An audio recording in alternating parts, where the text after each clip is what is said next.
This is the Shanti mantra or Shanti Patha, the invocation at the beginning.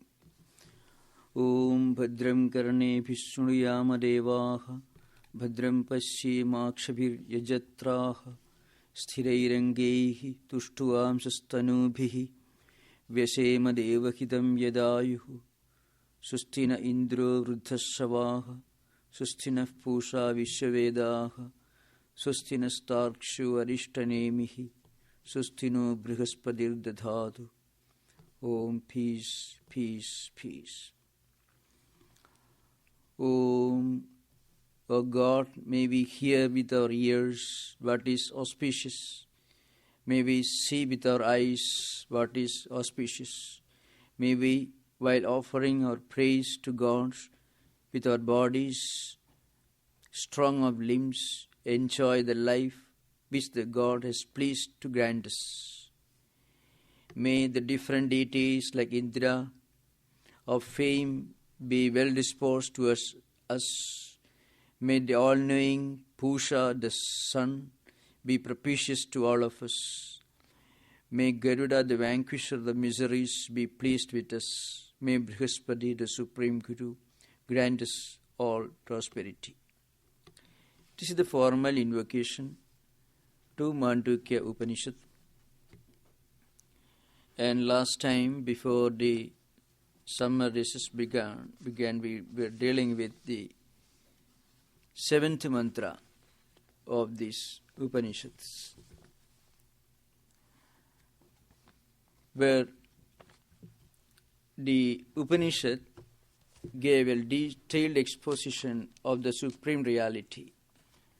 When we say detailed exposition, you should understand the Upanishad tells us that the reality, the Supreme Reality, is a matter of our innate experience, consciousness. It is not something that we can explain, define, describe. It is indescribable, inexplicable. It's beyond definition. It can only be explained by explaining what it is not. So it is beyond all the tools of epistemology. Perception, inference, comparison, verbal testimony, presumption, or negation, or absence. That is Pratyaksha, Anumana, Upamana, Shabda, Arthapatti, Anupalabdhi. These are the 6 tools accepted in Advaita Vedanta. None of these tools of epistemology can explain or define the Supreme Reality because it is beyond explanation. Then what is the relevance of all this? The whole purpose of study of the Shastras is to convince you that reality is a matter of inner experience. It is not a matter of explanation. So, the 7th mantra that we are dealing with explained that this Supreme Reality is not the seer of dream experiences or the experiencer of waking state experiences or the experiencer of deep sleep experiences. It is beyond all this. The mantra is this: na antaprajñam, na bahishprajñam, na ubhayada prajñam, na prajñanaghanam, na prajñam, na aprajñam, adrishyam, avyavakaryam, agrahyam, alakshanam, achindyam, avyapadesyam, ekatma pratyasaram, prapanchopashamam, shantam, shivam, chadurtham manyante, sa atma, sa vijñeha. This is the mantra that we are being dealing with. Now, the meaning is this: all that we experience, all that we know is based on our experiences of the 3 states of existence: the waking, the dream, and deep sleep. The mantra says that the Supreme Reality is neither what we experience during waking, dream of deep sleep states, nor the experiencer of any of these three states. It is something which is beyond words, beyond definition, beyond attributes. It is the reality which we can understand if we follow the pursuit of who am I.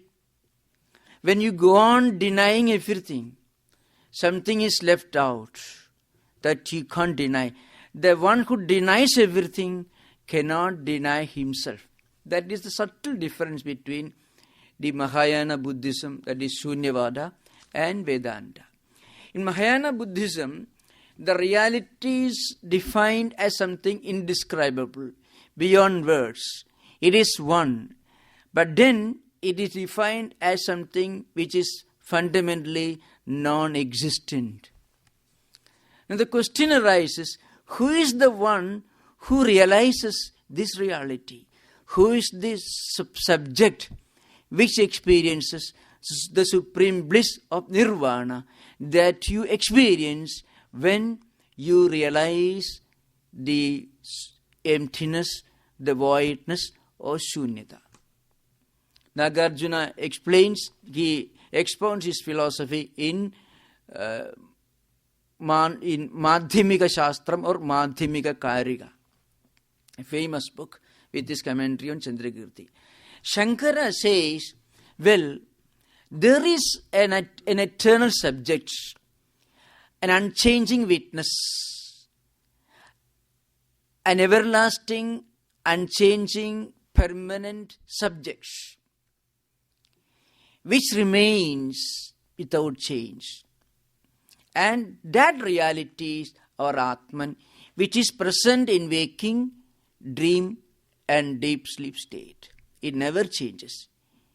And the moment we realize that we are that Atman, which is supreme existence, supreme consciousness, supreme knowledge and supreme bliss, the moment we realize that we are not these bodies, we are not the one who lives in this world, who suffers and enjoys, who is tossed about by the mighty current of our actions and also our temptations and our tendencies. We are the everlasting, the supreme witness, which is of the state of supreme bliss. All that comes and goes, all the empirical experiences are changing. But the experiencer, the seer, never changes. The subject remains eternal. This is the thesis of Advaita. I have explained all this elaborately before we started this summaries. Now, before we concluded the last session, we were dealing with a very interesting subject that is related to the seventh mantra. When do we realize the supreme truth? When do we realize that we are not these bodies? See, so long as we think this body is real, we have to think this world is real.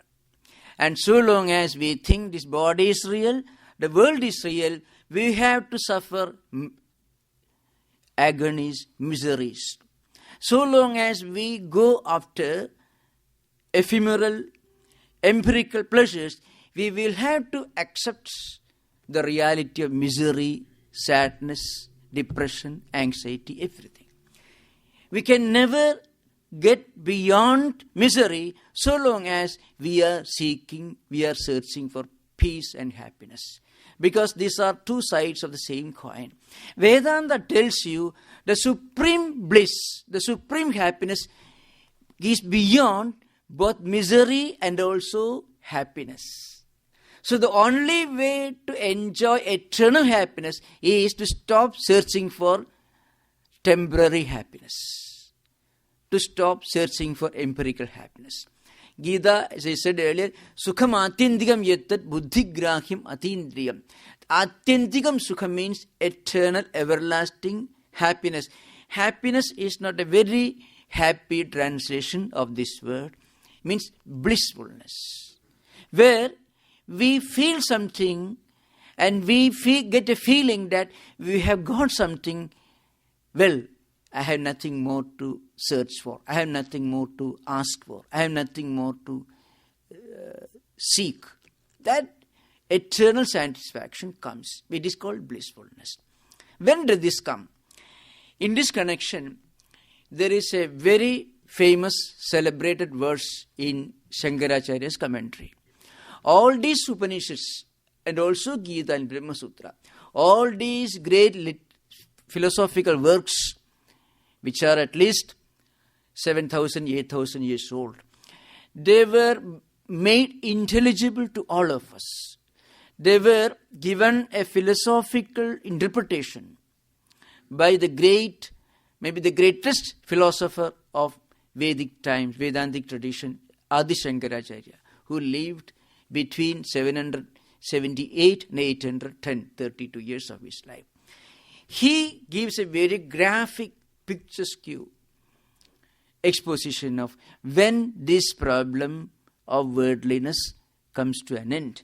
I shall read the original Sanskrit commentary and then I shall give a detailed explanation. Of course, it is a commentary on the 16th Carragher. Those of you who can study later, remember it is the Sanskrit commentary on the 16th Carragher of Gaudapada. The Carragher is this: Anadi Mayaya Supto Yada Jiva Prabuddhide Ajam Anidram Aswapnam Advaidam Buddhide Tada. This verse says, a Carragher is a commentary in metrical form. A Bhashya is a commentary in prose form. Now, we are all sleeping.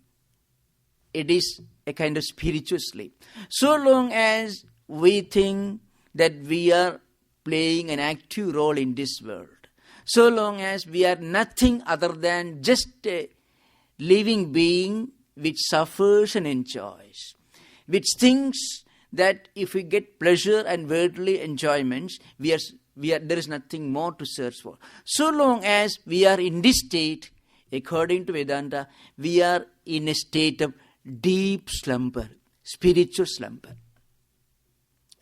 And this spiritual slumber is caused by, a technical word is a Maya. This Maya has got two characteristics. One, we are not able to understand the true nature of Supreme Reality. Second, and because of that, we take the wrong thing for the Supreme Reality. It is called agrahanam and anyatha agrahanam.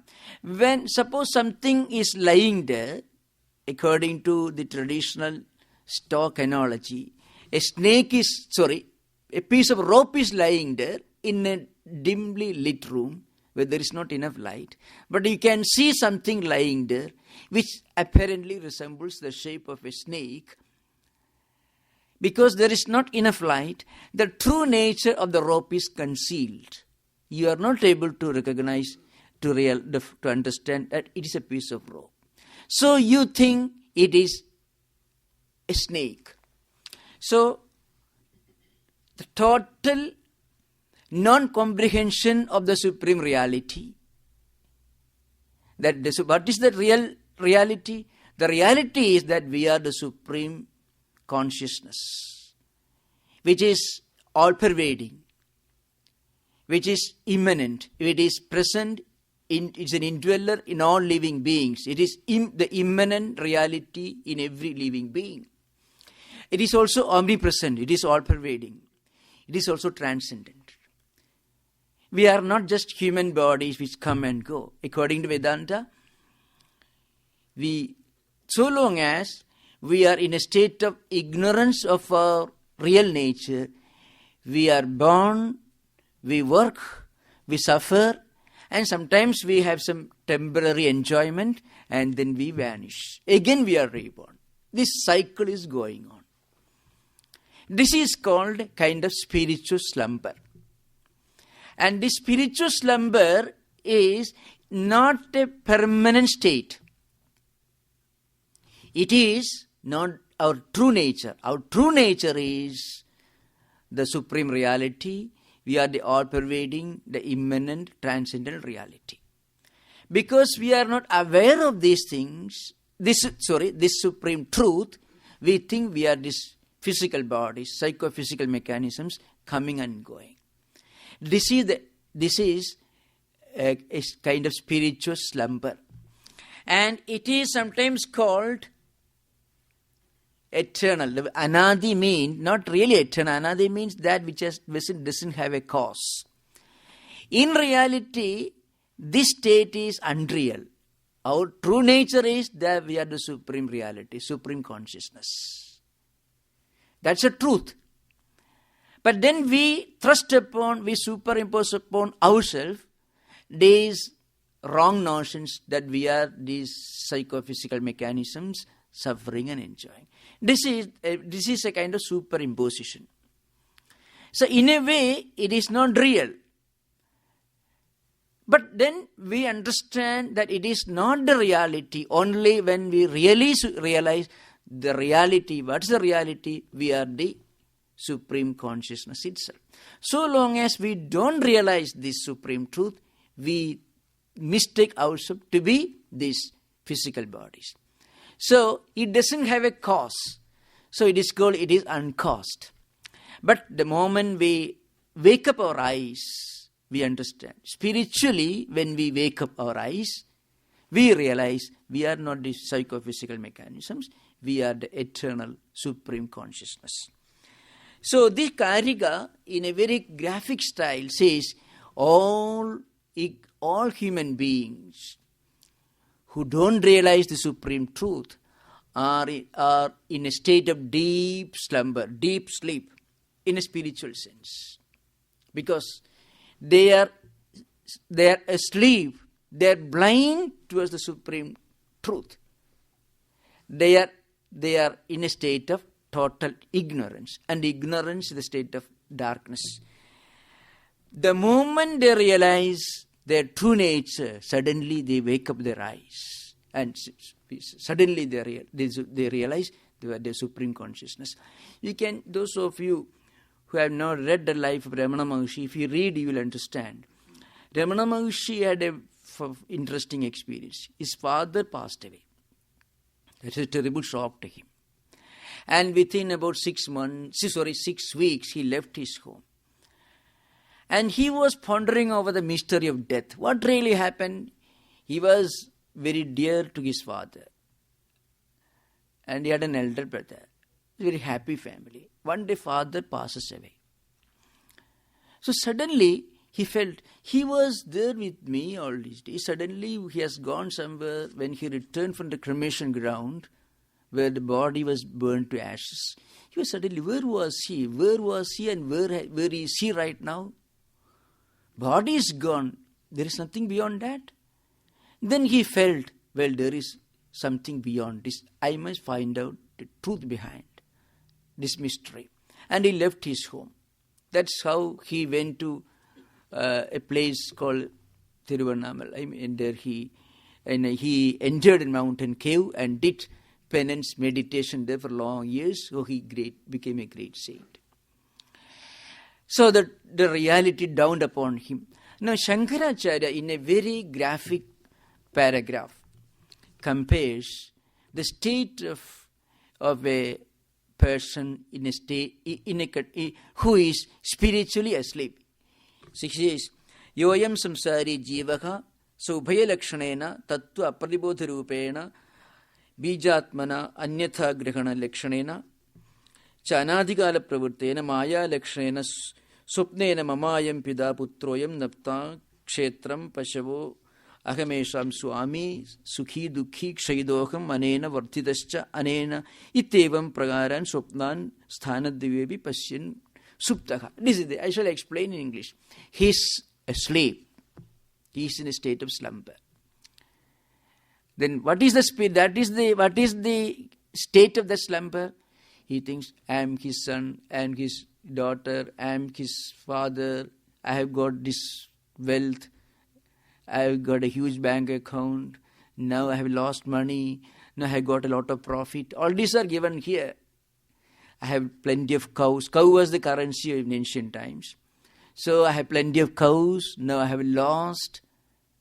So he or she considers himself or herself to be just a tool, helpless tool, tossed about by the mighty currents of empirical experiences. Sometimes he is worried, sometimes he is jubilant. Now, this is the condition of deep spiritual slumber. Then what happens? Yada Vedantartha Tattva Abhignena Paramakarunigena Guruna Nastyevam Tum Heduphalatmakaha Nasyevam Tum Heduphalatmakaha Kintu Tattumasidi Pradibodhimanaha Tadaivam Pradibudhide. Now, and as he is in a state of deep slumber, somebody gives him a kick. It's not a kick coming from an angry man, coming from a great teacher who out of his mercy, out of his enlightenment, tells him, you are not this psychophysical mechanism.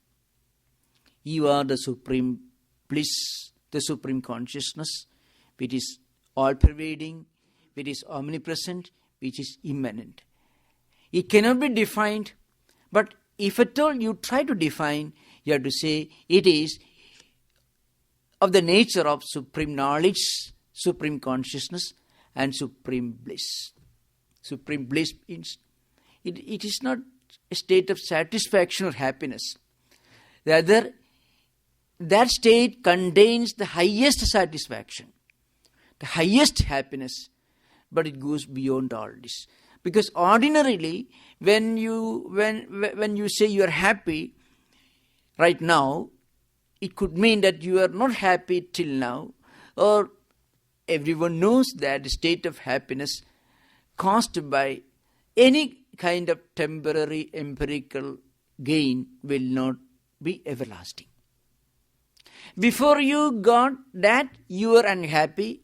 When you got that, then also you are unhappy because you are anxious to preserve it.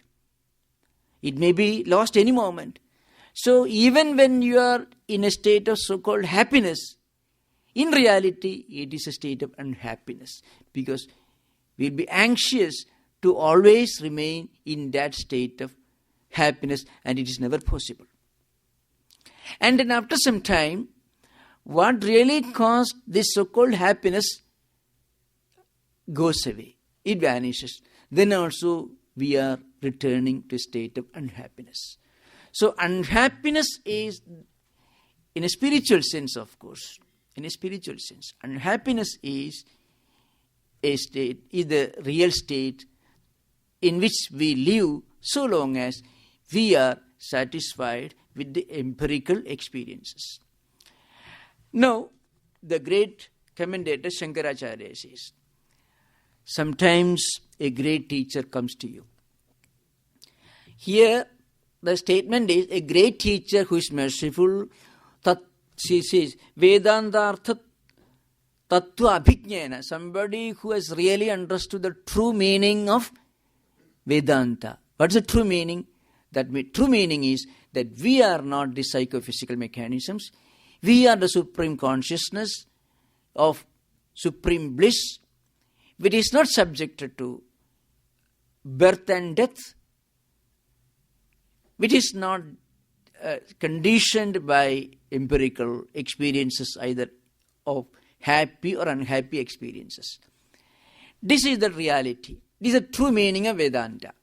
A teacher who has really grasped this truth, out of his mercy, he comes and tells you, see, come and tell you, Nasyevam tum heduphalatmakaha. You are not just a helpless toy tossed about by the mighty currents of cause and effect. This is the literal translation. Because so long as we think ourselves to be these psychophysical mechanisms, we will be tossed about with the mighty currents of cause and effect, happiness and unhappiness. happiness. The moment we realize that we are beyond all this of the nature of Supreme Bliss, then we can live in this world and we can watch all that happens around us and all that happens to us also. We can watch, we can be a witness without being a participant in the drama of human experience. It doesn't mean that we will not have to face problems. Problems will be there, but when we get ourselves equipped by this mighty weapon of Vedantic truth, we become strong enough to face all the problems of life. When we become stronger than the problem, then the problem appears to be insignificant. The problem appears to be a great, unsurmountable dilemma or a crisis only when we are weak and problem is big.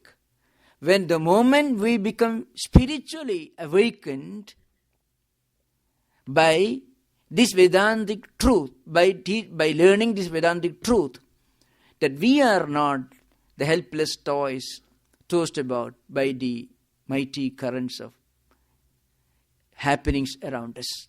Then we become strong, then problems ceases to be a crisis.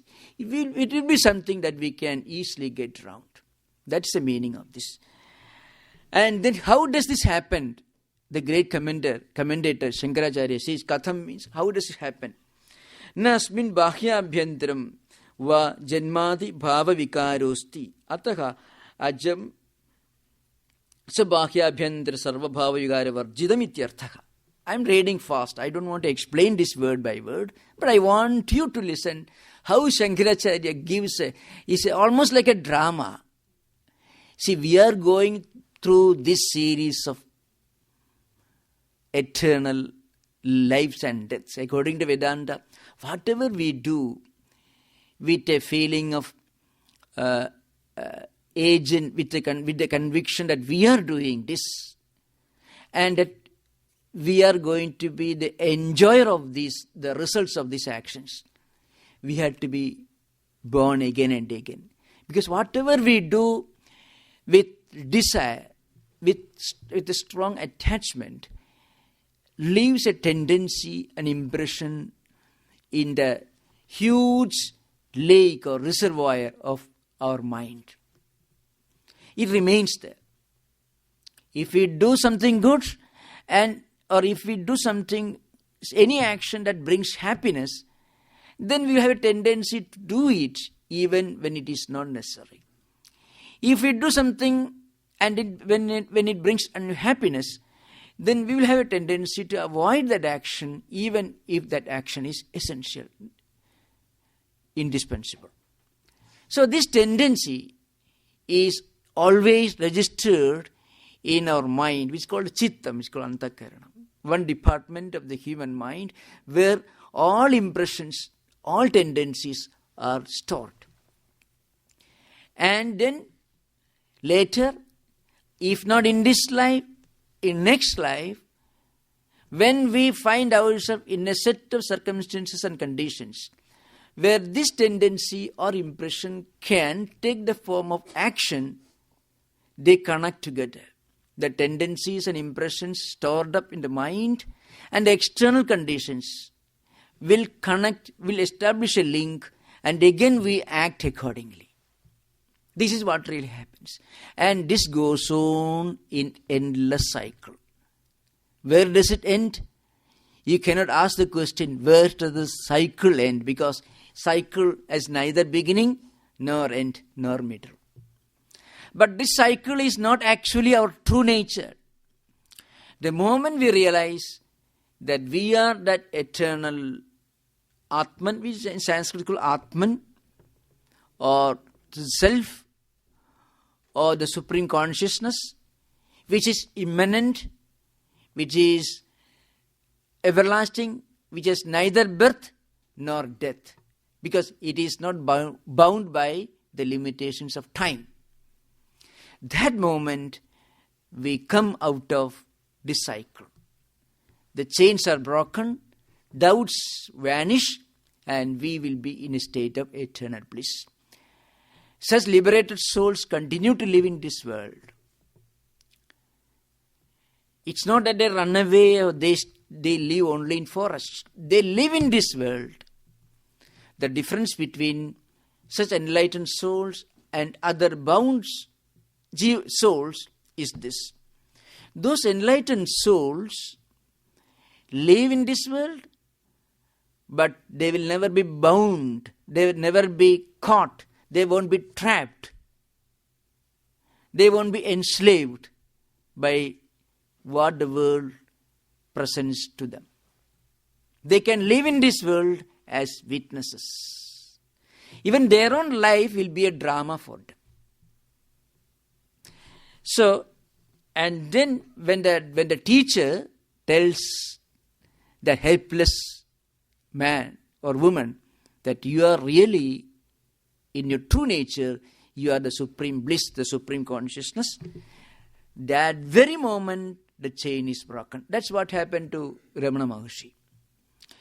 In fact, every attempt to even intellectually become acquainted with these ideas is ultimately profitable, because it creates a strong tendency and impression in our mind.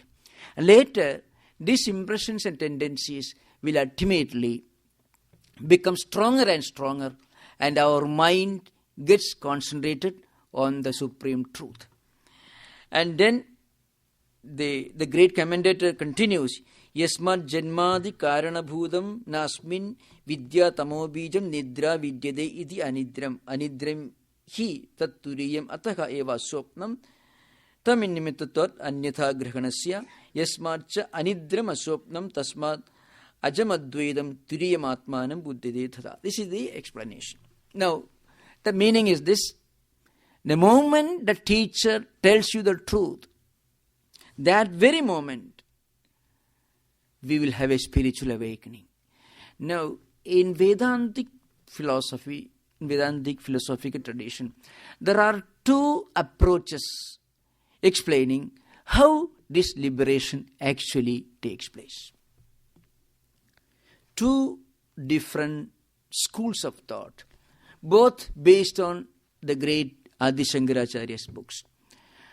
According to one school, a really earnest, sincere seeker can get this liberation if he listens to this supreme truth even once.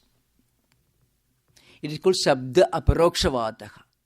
It was highly highlighted in Sureshwaracharya, one of Shankaracharya's disciples, in his huge voluminous works, Brihadaranyaka Vartikam, Bhashya Vartikam. I won't go into the details, highly technical books. I shall explain this, something very important. Suppose you have lost something which is precious to you. And remember, spiritual enlightenment is not getting anything new. It is actually a kind of homecoming. In reality, when you realize the supreme truth that you are not the helpless toy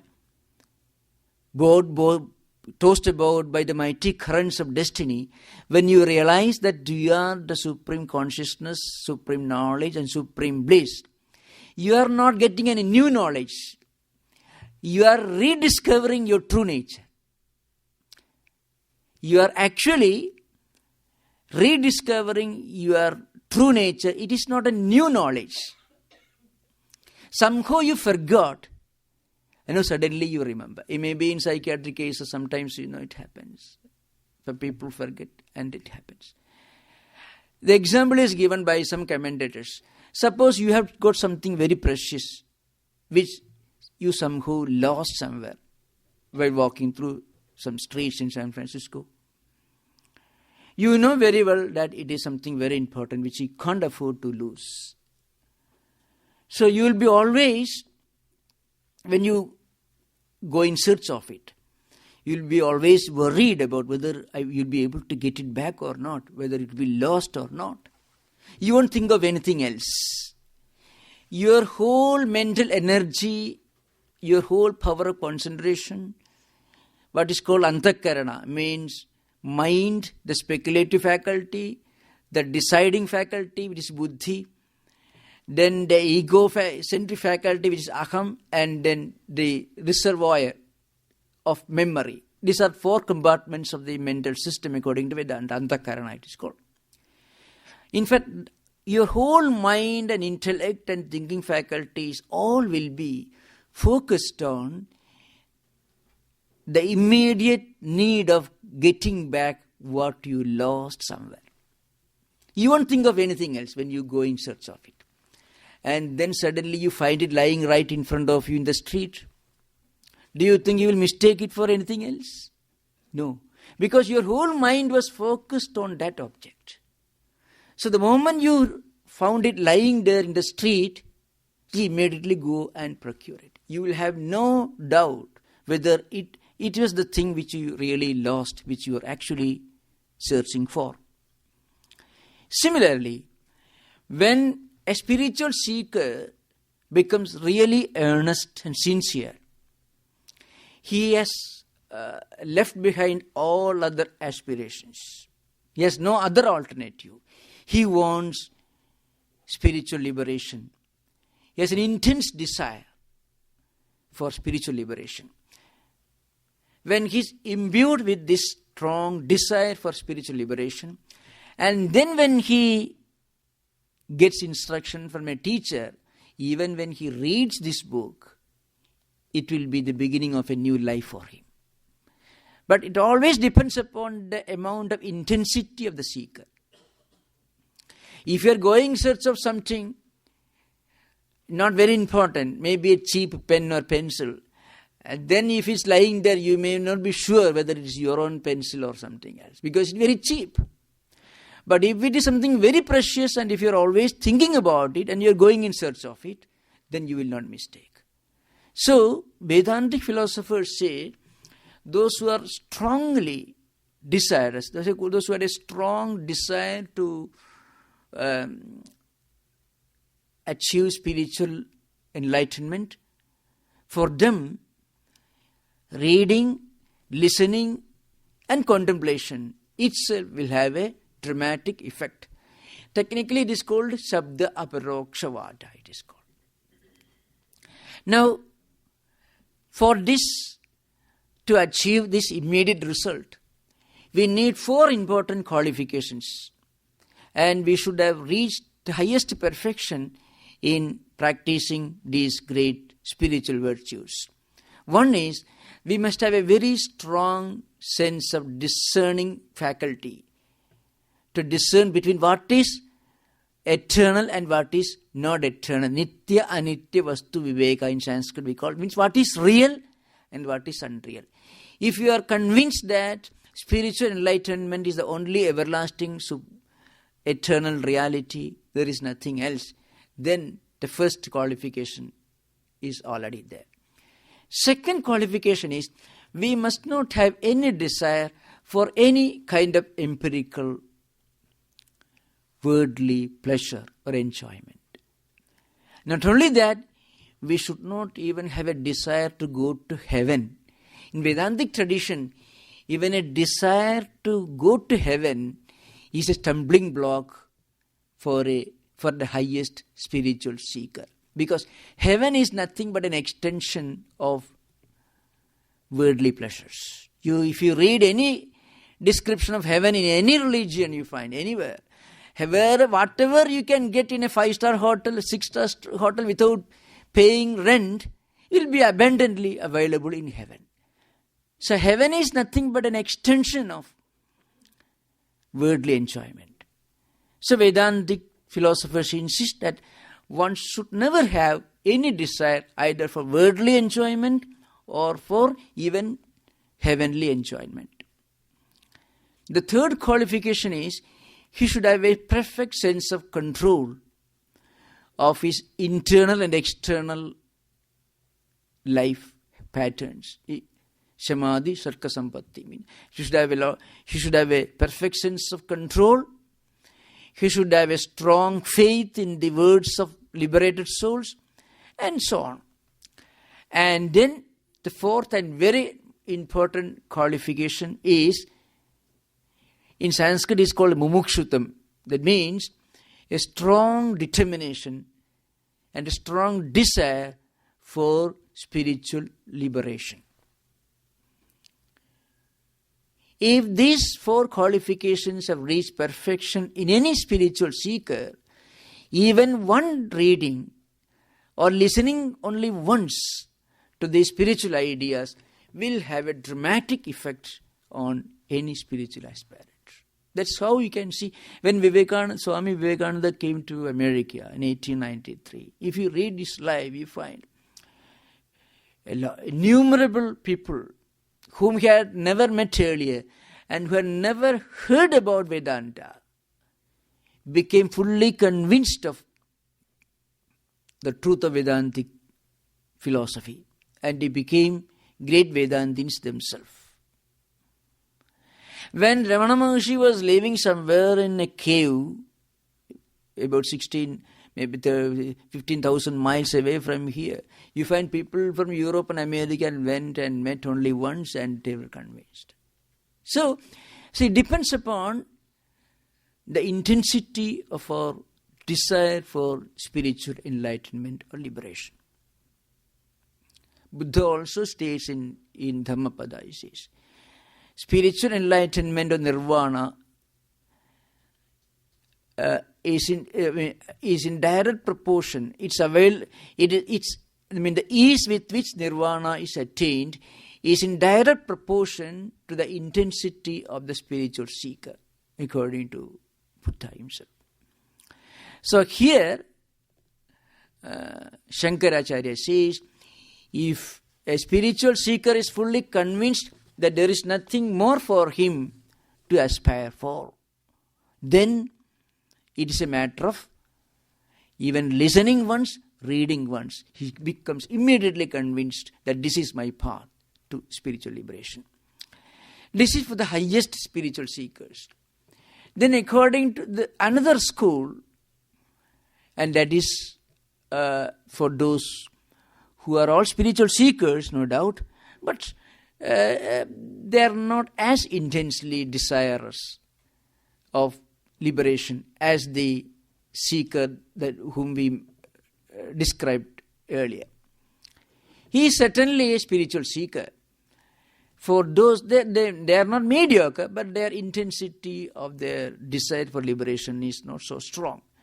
For them, they have to read, they have to listen, they have to continue reading, listening to these ideas.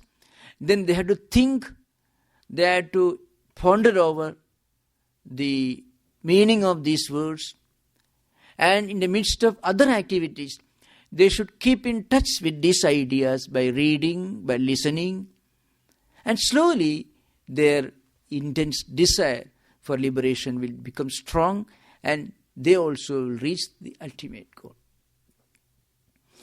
Now, in connection with this, there is another point that we have to remember. How do we look upon the world around us? How does an enlightened soul, enlightened spiritual seeker look upon the world around him? Here also there is a very famous passage in Shankaracharya's commentary. He takes the analogy of Indian rope trick, a famous analogy. This for those who are interested in history, if you read Alberoni's or Marco Polo's writings, travelogues, Marco Polo visited India maybe around 12th or 13th century. He's an Italian traveler. Alberoni came about 200 years earlier, perhaps, around a little earlier. They all refer to some kind of Indian rope trick, but it is mentioned in Shankaracharya's commentary. It is only an illustration, but it's important to understand this, the relevance of this. A magician or a juggler comes. he throws a rope into the air and he announces to people standing around him, look here, there's a war going on. An army from hell is coming to attack heaven. So these residents of heaven have sent me a request and I sent an SOS. I should go and help them in their fight against the army from hell that is invading heaven. This juggler says, that's the background. The Shankaracharya doesn't explain this background, but I should explain this background, and then only this interesting passage will be properly appreciated. So the juggler or magician, he throws a rope into the air, and then he climbs the rope, fully armed to the teeth with all weapons, and after some time, dead bodies, broken necks and broken skulls are falling from all over, scattering, littering all over the field. People are seeing all this. And then ultimately he also falls down, broken into pieces. So people get exclaimed, oh, this poor fellow is dead. And after some time, they look behind and they find somebody laughing. It is a magician who is standing near. So all these things are all just illusions. This is the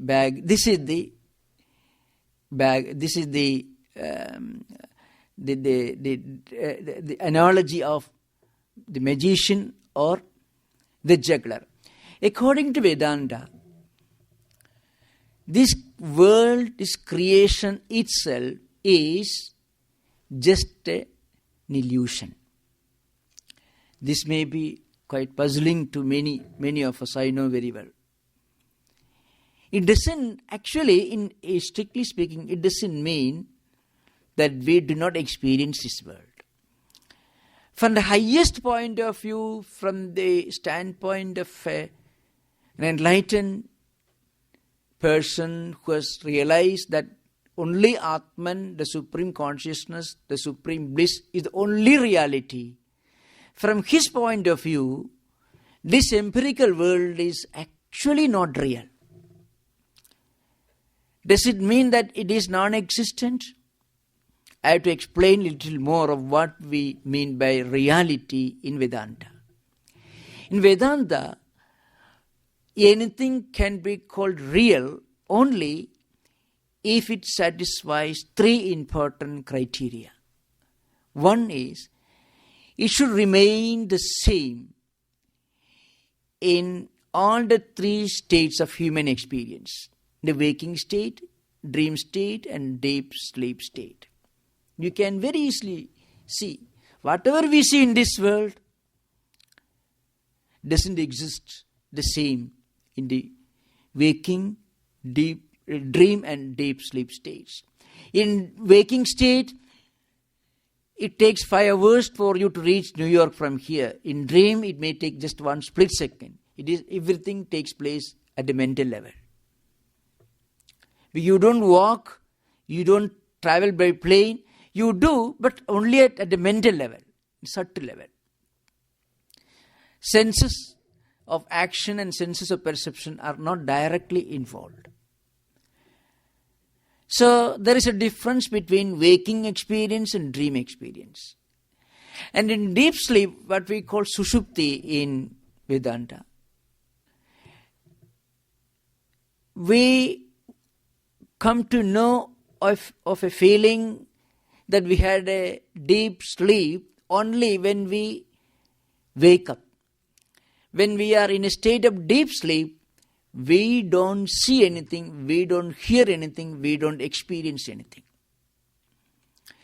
We see, we hear, we experience only in waking state and dream state. In deep sleep state, we were experiencing a state of bliss. Let us say in deep sleep you find nothing exists, no objects, only subject exists. So to some extent it is similar to the highest state of spiritual experience, which is called in Mandukya Upanishad, which is called Turiya state. So you have to remember these 4 states. Waking state is called Jagrat state. Dream state is called Swapna state. And deep sleep state is called Sushupti state. In waking state, the witness, the subject is called Vishwa. And in dream state, the subject is called Taijasa. And in deep sleep, the subject who experiences the joy of blissfulness is called Prajna. And the reality, the Atman, is called Turiya, which is present in all the 3 states, but which is beyond all the 3 states, which is not subject to any kind of experiences. Now, according to Vedanta, the experiences in dream, in deep sleep and waking state, they come and go, they change, so they are not real.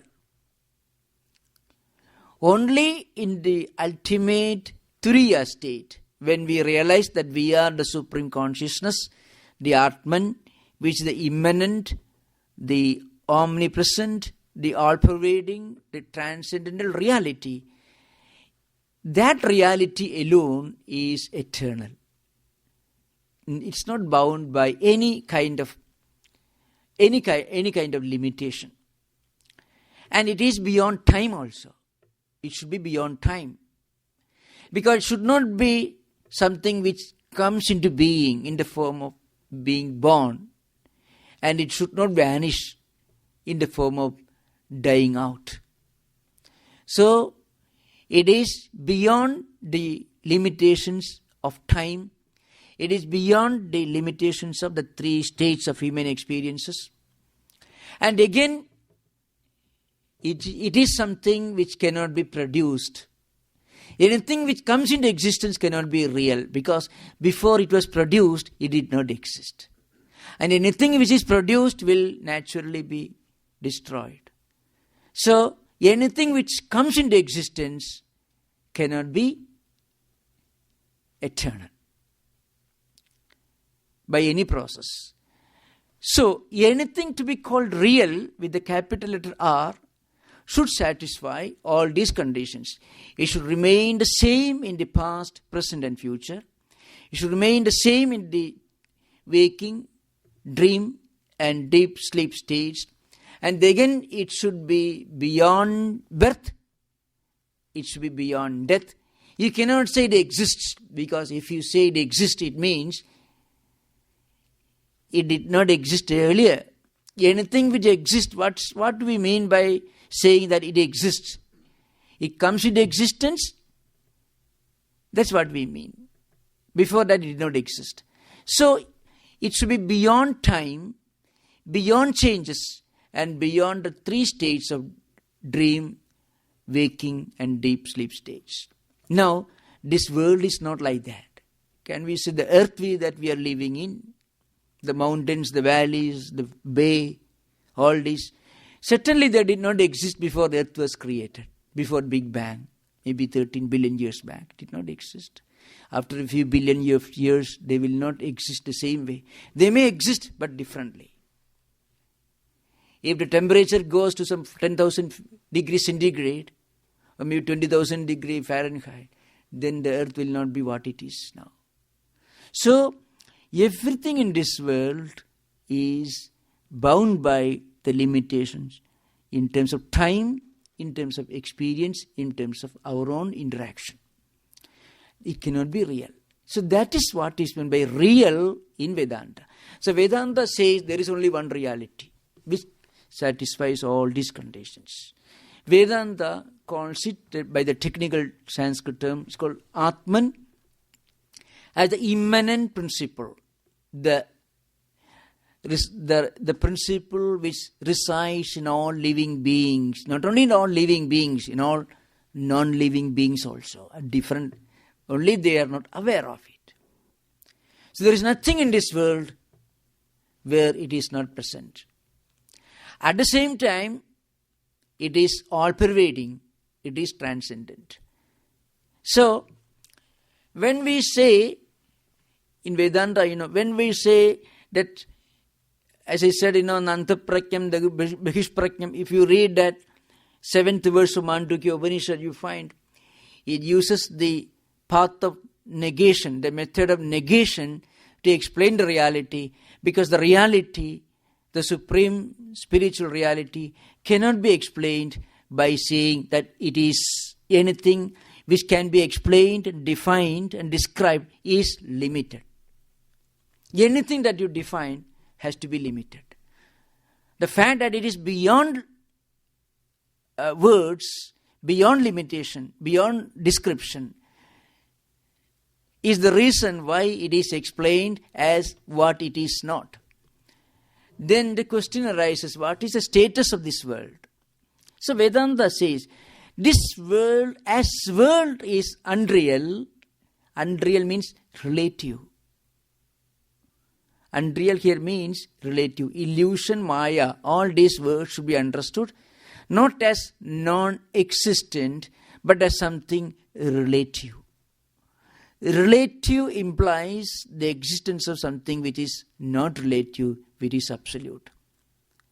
So everything that you explain, that you see, that you experience is relative. And it is Maya. It is illusion. So the word illusion is the word used often for translating the word Maya. It actually means relativity or relative. And Vedanta says there is only one reality which is not relative. And that reality is Supreme Consciousness, the Atman, as the immanent residing principle, present everywhere, in everything.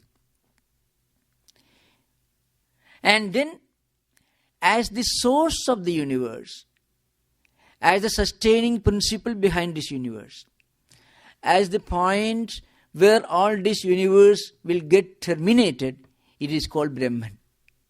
So they mean the same.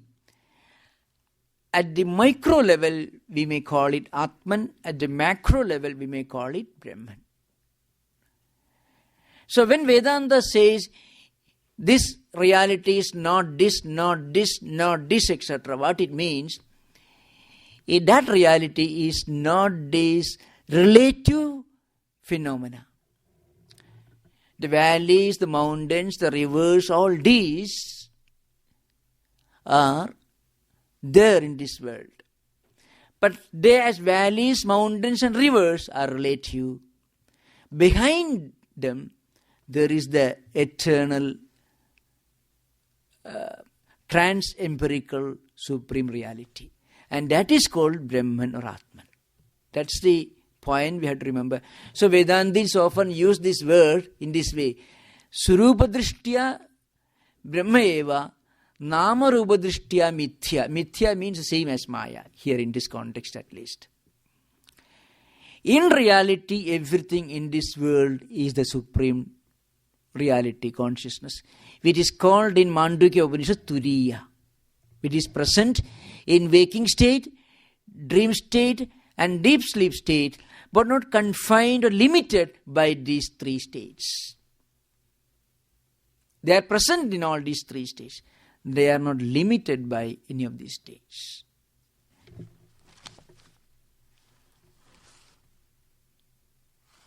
So, I shall speak for a few more words. Then today, for this beginning of this new session, I can I can spend a few minutes with you to clarify some points, because the classes we started at the beginning of this year, so then we had a long interval. So perhaps to recapitulate, we may have some kind of discussion after some time. So the point I want to stress once more is this.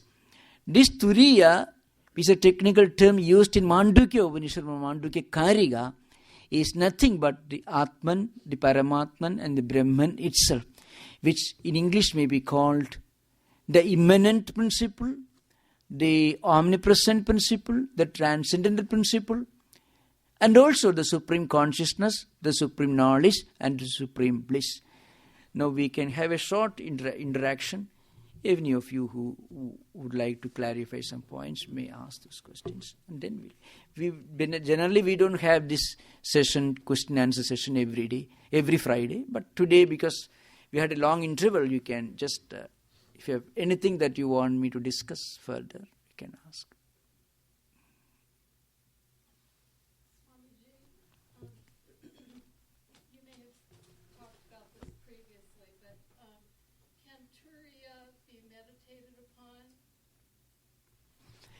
Yes.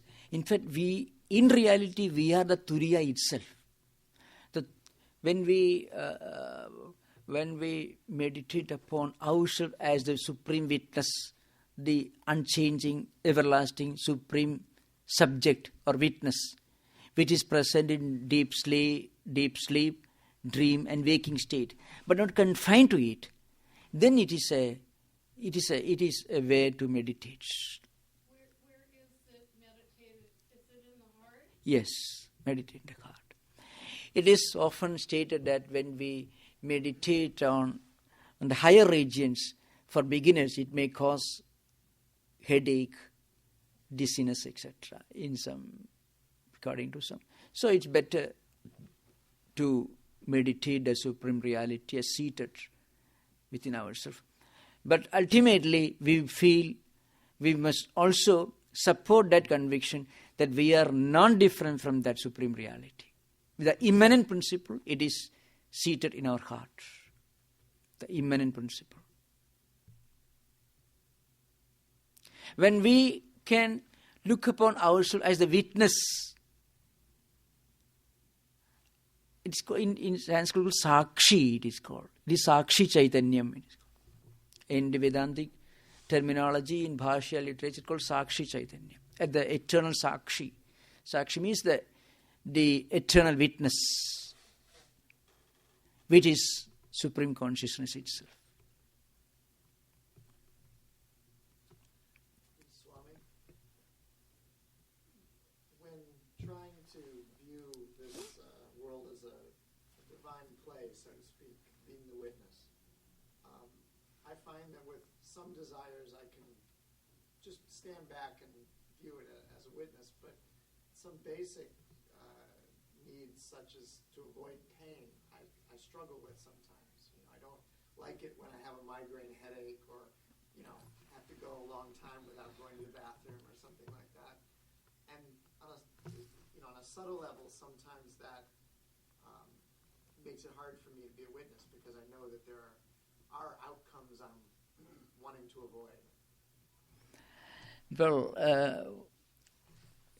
any spiritual teacher will tell you, if you feel migraine or headache, you might take a medicine, and then you should meditate yourself as something other than this body, which feels this medicine. It means this headache, all that. So this is often prescribed in many meditative techniques of Buddhist religion also. According to yoga, through sankalpa, through dharana, dhyana, samadhi, those who reach that stage, you can get rid of this. But for any spiritual seeker who is in the process of performing, undergoing this sadhanas, practices, you have to take medicine and then try to look upon yourself as the one which is not the body which suffered this pain and which needed a medicine. It's something beyond all this. That's it.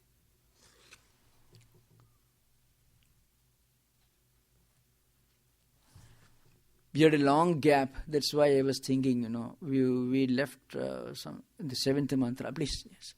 Swami, I'm new here, so I kind of find myself trying to be a witness often, and I kind of wonder sometimes if I am trying to escape from something by trying to be just a witness and separating myself from the ideas of good and evil and black and white and such. Do you have any ideas? Well, if you use a philosophical reasoning, you will understand anything which brings pain and pleasure. This black and white compartmentalization cannot be eternal. You are a seeker of the eternal, of the real. So if you look upon yourself as a seeker, then this problem won't affect you. See, if we are trying to look beyond the present, beyond the empirical, beyond the visible, beyond the changing, then we can go beyond compartmentalization of dividing things into black and white and all that. So I say, in fact, the very purpose of looking upon yourself as witness is that it is based on Turiya, this Mandukya tradition, this Sakshi ideal, which comes in other religions also, Sakshi. Based on Mandukya, Turiya is a Sakshi. Turiya is Atman, is Brahman. I shall give an example. For example, suppose you have a building with 3 rooms built one over the other. There are 3 states of human experience: the waking, the dream, and deep sleep. Now, if the room belongs to you, you are free to travel, to move from the ground floor, the first floor, and what we call first floor, second floor, third floor, all right, let us see. You are free to move from first floor to second floor and third floor. But you don't belong to any of these rooms because the building belongs to you. You are not confined to any of these rooms. If you are confined to any of these rooms, then you won't be able to be present in all the 3 rooms. You had to be confined to one room only. So Turiya is the witness, is the Sakshi. It's called Sarva Sakshi, means the witness of everything. Witness of everything means without that Turiya, without that Atman, nothing happens in this world. You are able to walk because there is that divine principle present in you. Otherwise, you won't be able to walk. No one can walk unless that divine, that Chaitanya we call, is present in it. Nothing to walk. But the act of walking is only one particular manifestation of the presence of that divine principle, manifesting through the media of your 2 legs and the volition of walking. That's all. It is the divine spirit which is present everywhere. But it itself is not involved in anything. Sakshi means it is aware, it is present, but it is not a participant. That is the term in which, that is the terminology, this is the implication in which the word Sakshi or witness is defined in Vedantic tradition. Bodhrutvat, Audasinitva. These are the 2 terms. Which means it should be aware of everything, but it should not be a part of it. That's the idea behind. So, if you can look upon yourself as the effulgent, the supreme consciousness, the self, the Atman, which is witness, without which nothing can work in this world, nothing can move in this world, but which itself is free from any entanglement. That's the idea.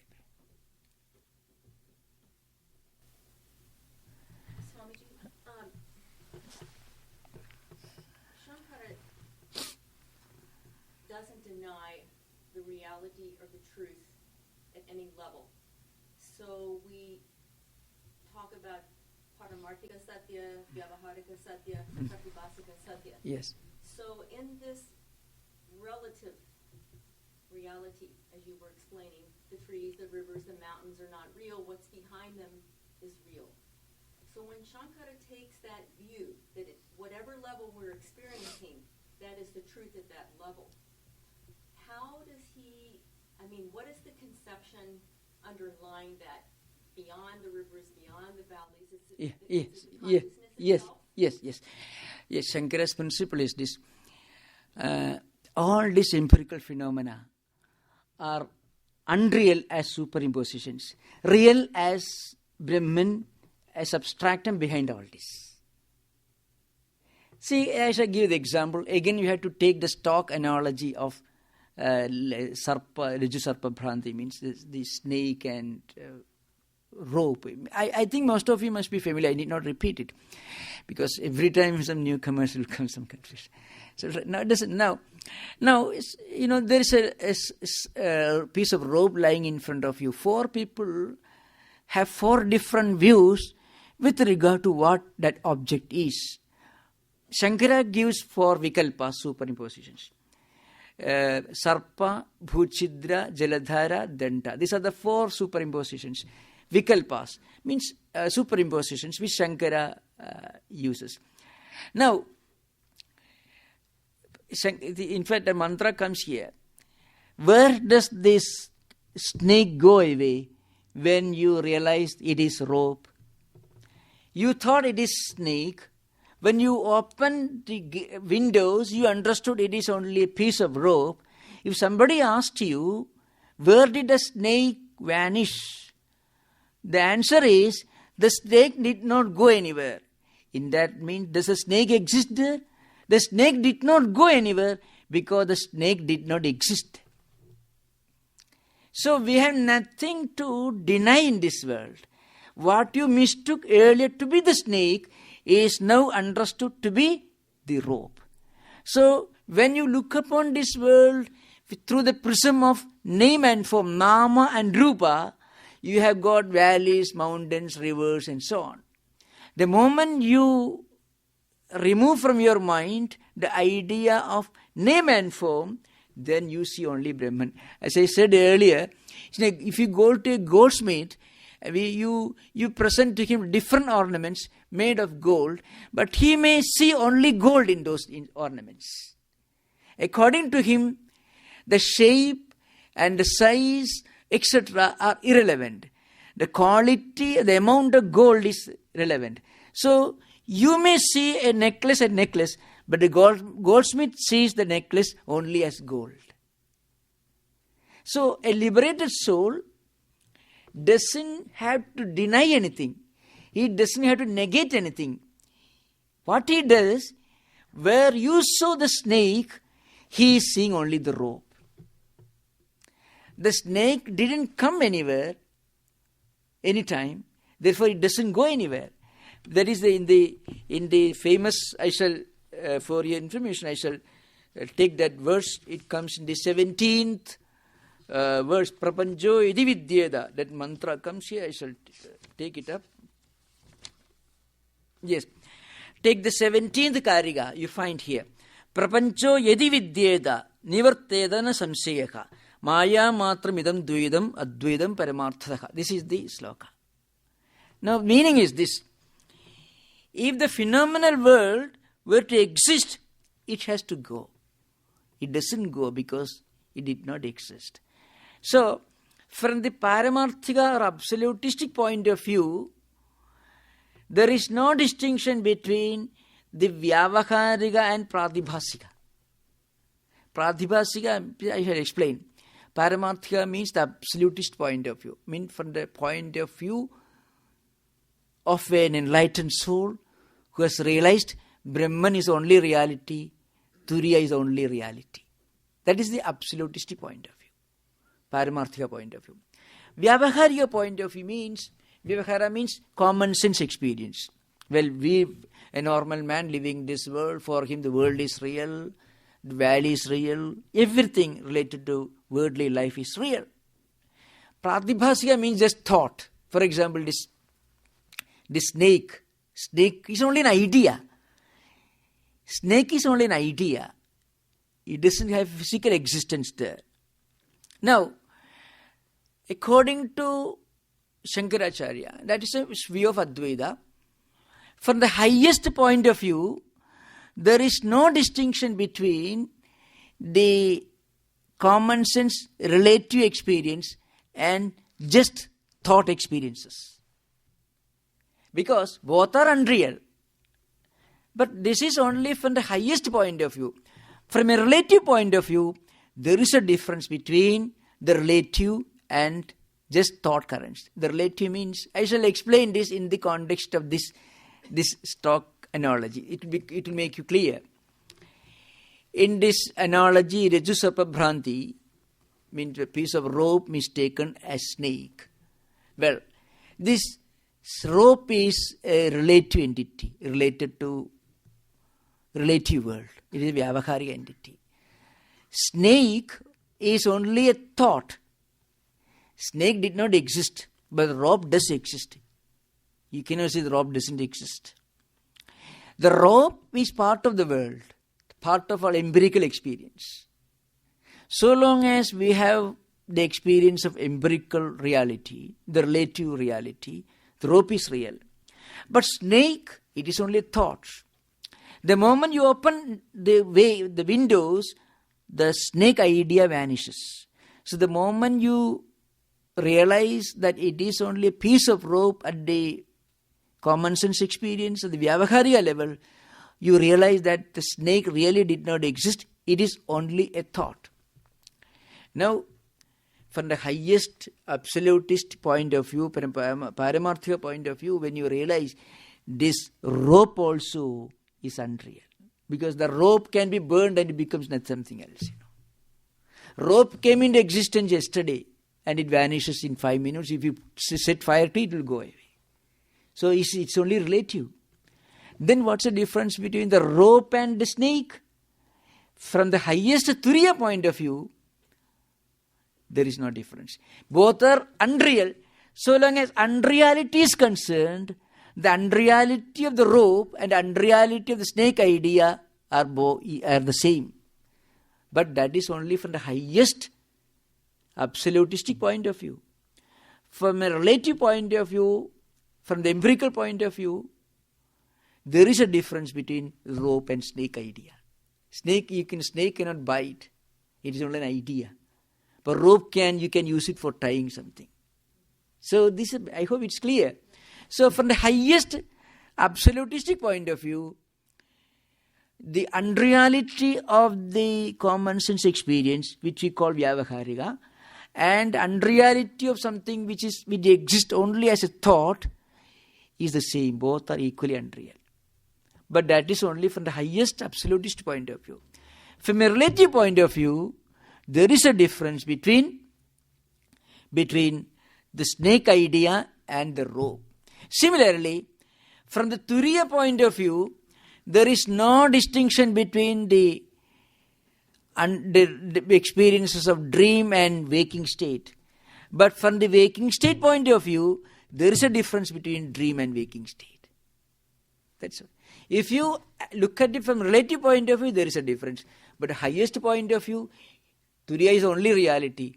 So the unreality of both the snake idea and the rope, the relative existing rope, the unreality is the same. That's the idea. I see it's clear. So now we will, I hope. So we will continue. We will have class next Friday. We will have class the same time. So welcome all of you and welcome back after the summer recess. Thank you. Om Shanti Shanti Shanti Hari Om Tatsa Sri Ramakrishna Order.